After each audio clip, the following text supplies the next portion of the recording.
ഇന്ന് നമുക്ക് ഗോതമ്പൊടി വെച്ചിട്ട് വെറും 10 മിനിറ്റിൽ തയ്യാറാക്കാൻ പറ്റുന്ന ഒരു ബ്രേക്ക്ഫാസ്റ്റ് റെസിപ്പിയാണ് കേട്ടോ കാണിക്കുന്നത്. വളരെ സിമ്പിളാണ്, നമുക്ക് പെട്ടെന്ന് ഉണ്ടാക്കാൻ പറ്റുന്ന ഒരു റെസിപ്പിയാണ്. അപ്പോൾ അതിനായിട്ട് നമുക്ക് ഗോതമ്പൊടി വേണം. ഒരു ബൗളെടുക്കുക, അതിലോട്ട് 1 കപ്പ് അളവിൽ ഗോതമ്പൊടി ചേർത്ത് കൊടുക്കാം. നമുക്ക് ഒരു 2 സവാള വേണം, പിന്നെ ഒരു തക്കാളി എടുത്തിട്ടുണ്ട്, 3 പച്ചമുളകും കൂടി എടുക്കുക. ഇത് ഇത്രയും കൂടി നന്നായിട്ടൊന്ന് ക്ലീൻ ചെയ്ത് കഴുകിയെടുക്കാം. അപ്പോൾ നല്ലപോലെ കഴുകിയതിന് ശേഷം ഇതുപോലെ വലുതായിട്ട് തന്നെ ഒന്ന് കട്ട് ചെയ്തെടുത്താൽ മതി, അധികം ചെറുതാക്കേണ്ട ആവശ്യമില്ല. അപ്പോൾ ഇതെല്ലാം കൂടി നമുക്ക് മിക്സിയുടെ ജാറിലേക്ക് മാറ്റാം. ഇത്രയും കൂടി നമുക്കൊന്ന് ചതച്ചെടുക്കാണ് വേണ്ടത്. അരച്ചെടുക്കേണ്ട, നന്നായിട്ടൊന്ന് ക്രഷ് ചെയ്തെടുത്താൽ മാത്രം മതിയാവും. എരിവ് നിങ്ങൾക്ക് കൂടുതൽ വേണമെങ്കിൽ അതിനനുസരിച്ച് പച്ചമുളകും കൂട്ടിയെടുക്കുക. അപ്പോൾ ഇതുപോലെ വേണം കേട്ടോ ക്രഷ് ചെയ്തെടുക്കാനായിട്ട്, ഒരുപാട് പേസ്റ്റ് ആക്കണ്ട. ചതച്ച് വെച്ചിരിക്കുന്ന കാര്യങ്ങളൊക്കെ ഈ ഗോതമ്പൊടിയിലേക്ക് ചേർത്ത് കൊടുക്കാം. ഇനി ഇതിലേക്ക് ചേർക്കാൻ വേണ്ടിയിട്ട് നമുക്ക് ഒരു കോഴിമുട്ട വേണം കേട്ടോ.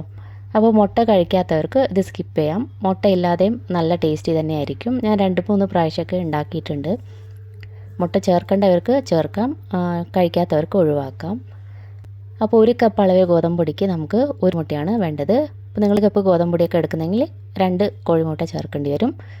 ആവശ്യത്തിന് ഉപ്പും കൂടി ചേർത്ത് കൊടുത്തതിന് ശേഷം ഇതെല്ലാം കൂടിയിട്ട് നല്ലപോലെ ഒന്ന് മിക്സ് ചെയ്ത് കൊടുക്കുക. ഈ സമയത്ത് വെള്ളമൊന്നും ചേർക്കാതെ നന്നായിട്ടൊന്ന് മിക്സ് ചെയ്ത് കൊടുക്കുക. നല്ലപോലെ മിക്സ് ചെയ്തതിന് ശേഷം വേണം നമ്മളിലേക്ക് വെള്ളം ചേർക്കാനായിട്ട്. ഇനി നമുക്ക് കുറേശ്ശെ വെള്ളം ചേർത്ത് മിക്സ് ചെയ്ത് കൊടുക്കാം. ഞാൻ ആ മിക്സിയുടെ ജാറിലേക്ക് തന്നെ ഒരല്പം വെള്ളം ഒഴിച്ചിട്ട് ആ വെള്ളമാണ് കേട്ടോ ഒഴിച്ചിരിക്കുന്നത്.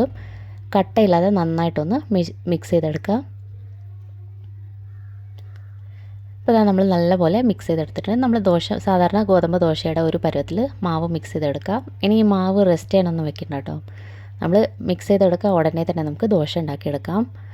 അപ്പോൾ ഇനി നമുക്ക് ദോശ ഉണ്ടാക്കിയെടുക്കാം. ഏകദേശം ഒരു 1.5 സ്പൂൺ മാവ് ഒഴിച്ചിട്ട് ഇതുപോലെ നമുക്ക് ദോശ പരത്തിയെടുക്കാം. കുറച്ച് ഓയിലും കൂടി ഒഴിച്ചു കൊടുക്കാം. ഇനി നമുക്ക് മീഡിയം ഫ്ലെയിമിലിട്ടൊന്ന് കുക്ക് ചെയ്തെടുക്കാം. ഈ ഒരു ദോശ ഒരുപാട് കനം കുറച്ചിട്ട് നമുക്ക് ചെയ്യാൻ പറ്റില്ല, കാരണം ഇതെല്ലാം നമ്മൾ ചതച്ചിട്ടാണ് ചേർത്തിരിക്കുന്നത്. കുറച്ചൊരു കട്ടി ഉണ്ടാവും. ഇപ്പോൾ 2 സൈഡ് ഇതുപോലെ നന്നായിട്ടൊന്ന് കുക്ക് ചെയ്തെടുക്കുക. ഇപ്പോൾ ഇതാ നമ്മുടെ ഒരു ദോശ റെഡി ആയിട്ടുണ്ട്. അപ്പോൾ ഇതേപോലെ തന്നെ ബാക്കിയുള്ള ദോശയും നമുക്ക് റെഡിയാക്കി എടുക്കാം.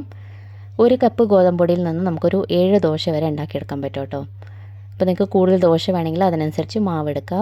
ഇത് ചൂടോടുകൂടി തന്നെ കഴിക്കാൻ നല്ല രുചിയാണ് കേട്ടോ. കറികളൊന്നും വേണ്ടി വരില്ല, അങ്ങനെ തന്നെ കഴിക്കാം. അപ്പോൾ ഇതെന്തായാലും ഒന്ന് ട്രൈ ചെയ്ത് നോക്കുക. വീഡിയോ ഇഷ്ടപ്പെട്ടാൽ ലൈക്ക് ചെയ്യാനും സബ്സ്ക്രൈബ് ചെയ്യാനും മറക്കരുത്. Thank you.